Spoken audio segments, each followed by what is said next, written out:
Hello friends, welcome to Tipu sir KP academy channel.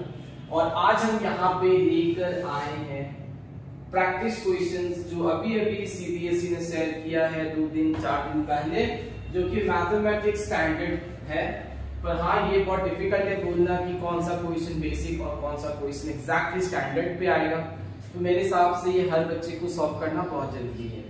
आज मैं आपको हेल्प करूंगा इसके 5 क्वेश्चंस को सॉल्व करने के लिए in my first video. Next video में फिर मैं 5 क्वेश्चन शेयर करूंगा आपके साथ। तो ऐसे हम 4 वीडियोस बनाएंगे, छोटे छोटे बनाएंगे, ताकि आप उसको फटाफट से देख के कर सको। और यहाँ का जो पैटर्न है वो तो बिल्कुल सेम है जो अभी अभी आया था 2 दिन पहले, जो पेपर आया था first sample paper by CBSE, वैसा ही है। 1 मार्क्स के 20 क्वेश्चंस हैं, 2 मार्क्स के 5 क्वेश्चंस हैं, 3 मार्क्स के 6 हैं, 5 मार्क्स के 4 हैं, और कुछ केस बेस्ड स्टडीज होते हैं। तो आप यहाँ पे वो सब कुछ सेम है, बस क्वेश्चंस भी बहुत इजी ही हैं, पर आप कह सकते हो कि थोड़ा सा ट्रिकी जरूर है। तो आइए हम आपको हेल्प करते हैं इस पे। और आपने शायद ये पेपर डाउनलोड कर ही लिया होगा, प्रिंट कर लिया होगा, सॉल्व कर लिया होगा, पर मैं बस आपको थोड़ा सा हेल्प करता हूँ उसके एक्सप्लेनेशन के ऊपर। तो first question without wasting any time, और इसके सॉल्यूशंस मैं आपको डिस्क्रिप्शन पे दे दूंगा इन पीडीएफ फॉर्मेट, तो आप जरूर डाउनलोड भी कर सकते हो। The graph of a polynomial px passes through the points -5, 0, 0, -40, 8, 0 and 5, -30। तो ये ग्राफ है px जो इन पॉइंट्स के थ्रू पास होता है। हमें निकालना है कि इस ग्राफ का यानी इस px पोलिनोमियल का फैक्टर क्या होगा, फैक्टर यानी कि जिससे वो डिवाइड होता है। अब हम देखते हैं कि कैसे इसके फैक्टर को हमें निकालना है। हम रफली एक ग्राफ इमेजिन करते हैं, x और y रफ पॉइंट लोकेशन देते हैं 8, 0, -5, 0, 0, -40, और कहीं ना कहीं यहाँ पे आएगा -5, 30।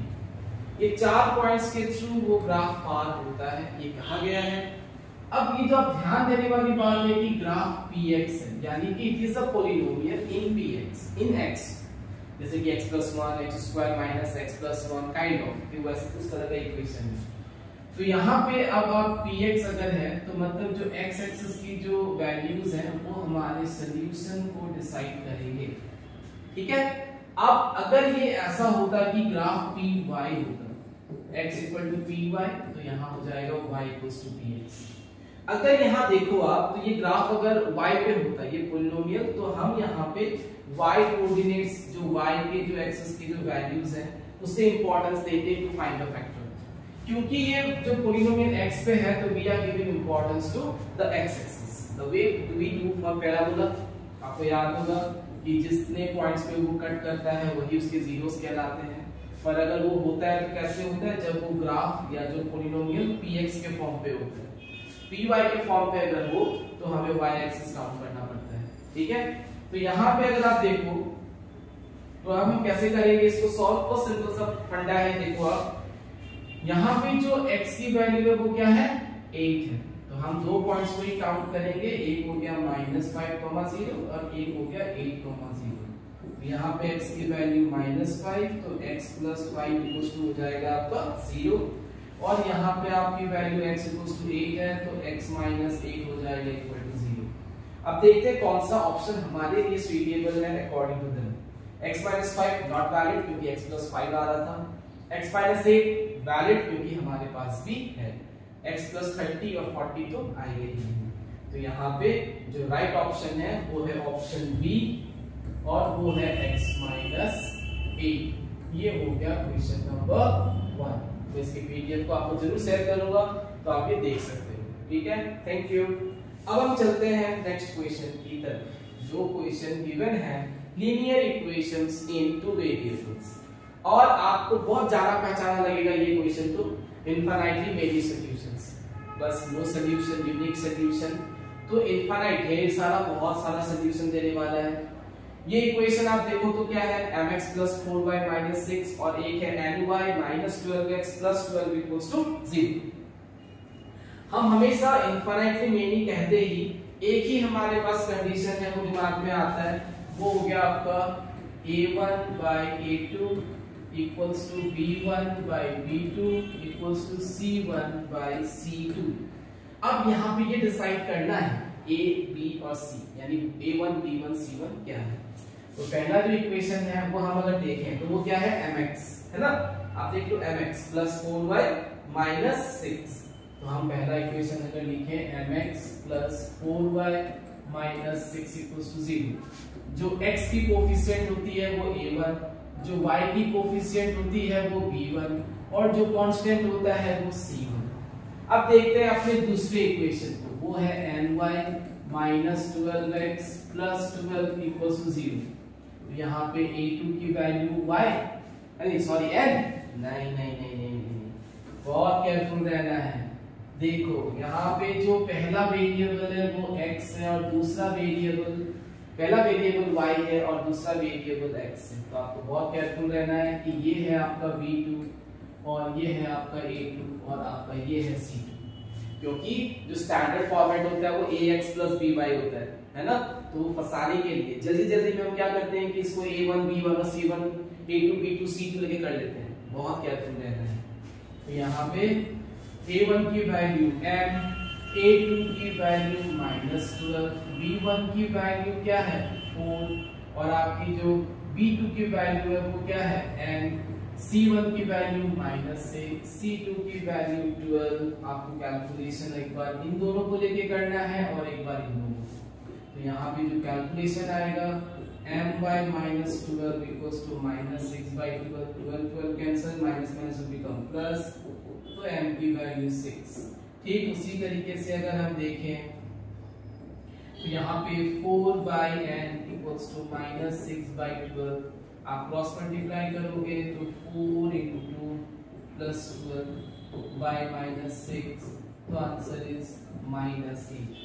तो हमारा जो पेयर बन रहा है वो क्या बना, m equals to 6, n equals to minus 8। देखते हैं कौन सा ऑप्शन है ये। अरे देखो m equals to 6, n equals to minus 8, तो option C is the right answer for question number 2।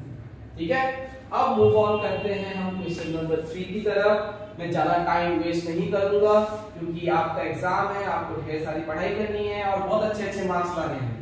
अब यहाँ पे क्वेश्चन आ गया, टीचर आस्क्ड 3 स्टूडेंट्स, 3 बच्चों को टीचर ने पूछा, जो हमारी आदत होती है, to complete the following statements about the nature of the roots. है ना, मेरा नेचर कैसा है, मैं बिल्कुल टेंशन फ्री कूल रहता हूँ, है ना। तो आप जैसे कि यहाँ देखो रूट्स का नेचर क्या है वो डिसाइड करते हैं। डिस्क्रिमिनेंट जो गिवन है वो ग्रेटर देन 0 गिवन है। आदत है हमें b स्क्वायर माइनस 4ac की, तो यहाँ पे गिवन है q स्क्वायर माइनस 4pr, क्योंकि इक्वेशन जो है वो p q और r पे है। ठीक है, क्वाड्रेटिक। तो जे ने आंसर किया ऑलवेज पॉजिटिव है, सारे रूट्स पॉजिटिव, ऑलवेज पॉजिटिव। विपुल ने आंसर किया पॉजिटिव तो है, पर कब, जब p q r पॉजिटिव है, यानी कि इनकी वैल्यूज जो है वो हमेशा पॉजिटिव वैल्यू है। सुमन ने आंसर किया नेगेटिव होंगे रूट्स जब p q r पॉजिटिव होंगे। कैसे डिसाइड करें, यहाँ तो कुछ इक्वेशंस गिवन नहीं है, जनरल टर्म्स गिवन है, तो हम एक रैंडम एग्जांपल लेके समझने की कोशिश करते हैं।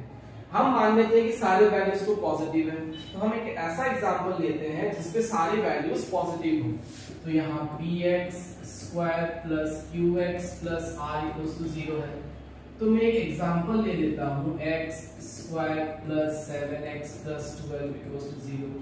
आपको स्प्लिट द टर्म करना सबको आता है, यहाँ कोफिशिएंट 1 है, तो 12 1 जा 12 है ना, और प्लस करने के 7। तो आई होप कि आप तो ये झटाक से कर ही लोगे, but just for your reference. फिर यहाँ पे आएगा x प्लस 4 और x प्लस 3 इक्वल्स टू 0, यानी रूट्स आएंगे -4 -3, यानी कि नेगेटिव।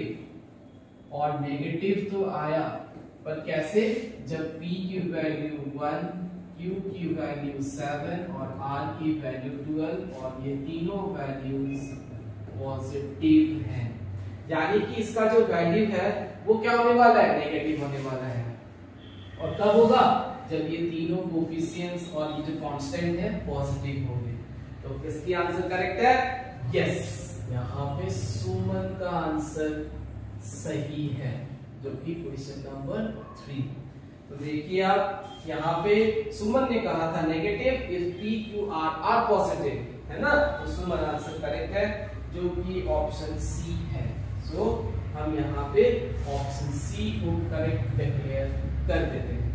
चलिए अब चलते हैं हम अपने चौथे यानी कि फोर्थ क्वेश्चन पे, जो कि देखो आप क्वेश्चन को देख के लगता है कि सर्कल का क्वेश्चन है ना, हमारा चैप्टर भी है सिलेबस में सर्कल, दो चैप्टर से देखा जाए तो। पर यहाँ पे आप देखो थोड़ा सा इसको deep, two concentric circles are centred at -4,3। तो ये दो कंसेंट्रिक सर्कल्स हैं जिनका सेंटर सेम है पर रेडियस डिफरेंट है। Ratio of the inner circle, मतलब एरिया का जो रेशियो है, इनर सर्कल मतलब हो जाता है आपका छोटा, the ratio of the outer circle मतलब हो जाता है जब बिगर सर्कल, द आउटसाइड सर्कल। उन दोनों के जो एरियाज के रेशियो गिवन है वो 1:9 गिवन है। A and B are lying on the boundaries of the circle, respective circles.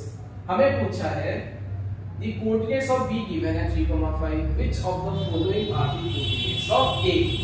अब इस डायग्राम को मैं ले चलता हूँ अपने बोर्ड पे, तो चलिए देखते हैं।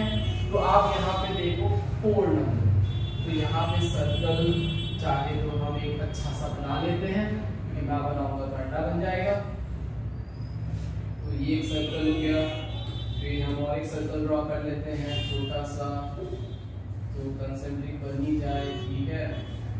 चलिए कंसेंट्रिक बन लिया, तो एक काम करते हैं, मैं इसको हाथ से ही बना देता हूँ। तो मैंने इसको हाथ से बना दिया। ये सेंटर O है, इसका कोऑर्डिनेट क्या कितना गिवन है, O का कोऑर्डिनेट गिवन है -4,3। रास्ते पे एक पॉइंट आया A, तो रास्ते पे एक पॉइंट आया A, फिर हम पार करके पहुंच गए B, तो हम पार करके पहुंच गए B, तो इसका कोऑर्डिनेट 3,5।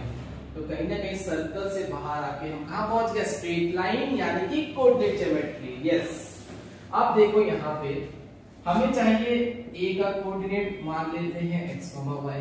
शायद देख के लग रहा होगा कि ये x1 और y1 है, ये x2 और y2 है। हमें अगर xy निकालना है तो हम सेक्शन फॉर्मूला लगा सकते हैं, जो कि x = mx2 + nx1 / m + n है ना, और जो y की वैल्यू है वो my2 + ny1 / m + n है। तो बात ये हो गई कि सर m और n कैसे निकालें, तो कुछ ना कुछ तो गिवन होना चाहिए, जो है हमारे पास कि ये छोटा रेडियस है और ये बड़ा रेडियस है, ये छोटा राजन ये बड़ा राजन, है ना। चलो, तो यहाँ पे जो गिवन कंडीशन है वो क्या है, वो ये है कि जो ratio of the inner circle area, ratio of the areas of inner to the outer, मतलब बड़ा सॉरी छोटा है बड़ा, 1/9 5 कैंसल, दोनों के पास स्क्वायर है, तो हम यहाँ पे होल स्क्वायर, ये 1/3 का whole square, square square cancel, r का कैपिटल R इज 1/3। तो कहीं ना कहीं हमें ये 1 मिला और ये पूरा कैपिटल R 3 मिला, है ना, ये 1 और ये 3 मिला। पर यहाँ पे बात ये हो रही है, हमें रेशियो चाहिए m और n, यानी part by part, OA by AB, पर ये तो हो गया पार्ट बाय होल। तो आप शायद गेस कर सकते हो, अगर ये पूरा लाइन 3 पार्ट्स में डिवाइडेड है और अगर ये 1 पार्ट ले रखा है तो इसने कितना पार्ट लिया होगा, 2 पार्ट्स, ताकि 1 + 2 कितना हो जाए, 3 हो जाए। जी हाँ, तो मिल गए आपको m और n के वैल्यूज, m की वैल्यू 1, चलिए पहला x निकालते हैं। तो m की वैल्यू 1, x2 की वैल्यू हो गई 3, n की वैल्यू 2, x1 की वैल्यू -4 by 1 + 2, 3 - 8 -5/3। y2 की वैल्यू अगर देखें तो हो जाता है 5, 2 × y1 की वैल्यू 3, 1 + 2 11/3। तो आंसर आया -5/3 and 11/3। देखते हैं कौन सा ऑप्शन करेक्ट है भी या नहीं है बी ऑप्शन, -5/3 and 11/3। तो हमारा बी ऑप्शन करेक्ट है, ठीक है। तो हमारे 4 का आंसर आया बी। आई होप आपको समझ में आया।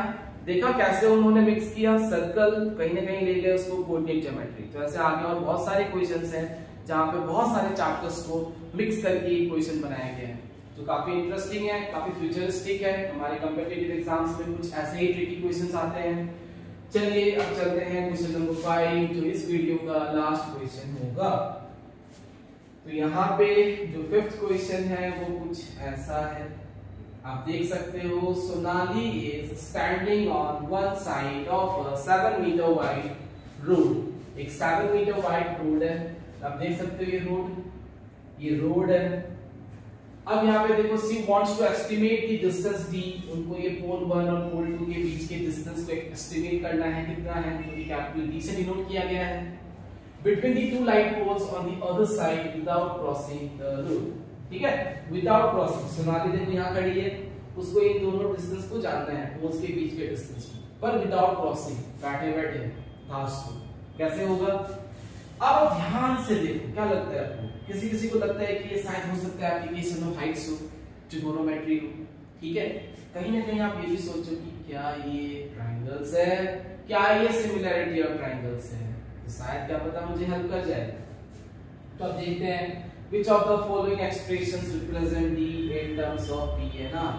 तो हमें डी का एक्सप्रेशन निकालना है जो in terms of P and R, मतलब उस एक्सप्रेशन में पी और आर प्रेजेंट है। तो यहाँ पे अब देखो आप, मैं कोशिश करता हूँ कि इस डायग्राम को बोर्ड पे शिफ्ट करूं।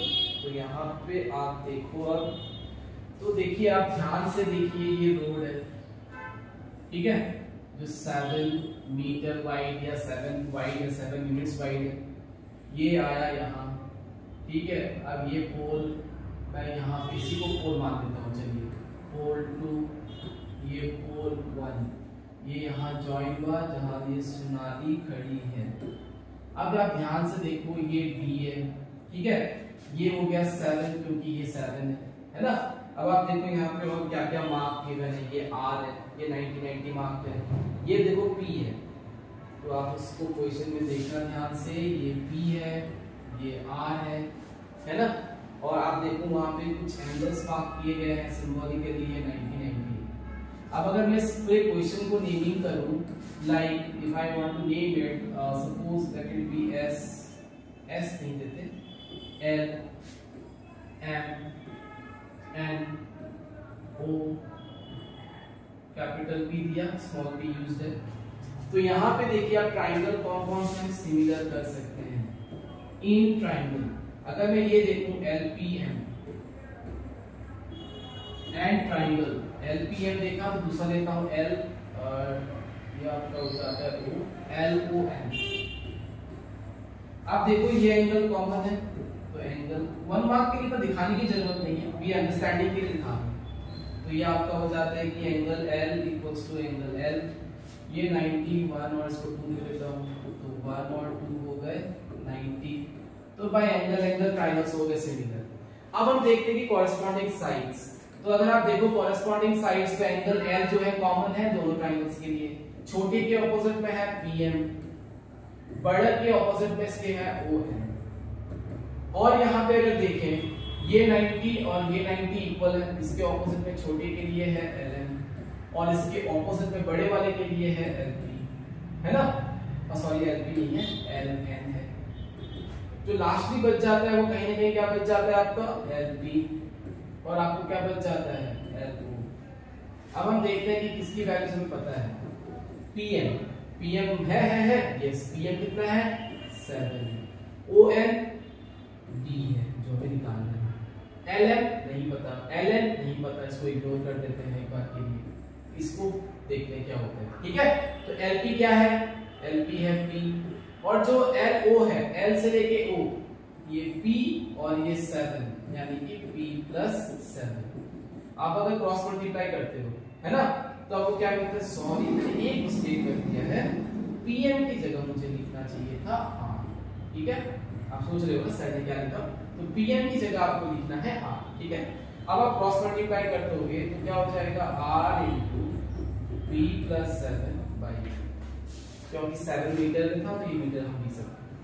तो ये ऑप्शन आप देखते हैं कौन सूट करता है, ये देखो ये डी ऑप्शन, तो इसका आंसर हो जाता है D, R × P+7 by P, R × P+7 by P, तो इसका ऑप्शन हो जाता है डी।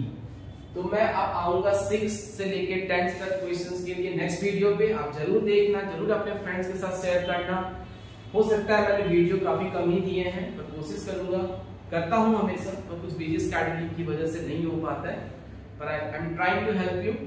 आई होप आपको अच्छा लगा हो, समझ में आया हो। Take care, have a good day ahead, bye bye and yes keep studying.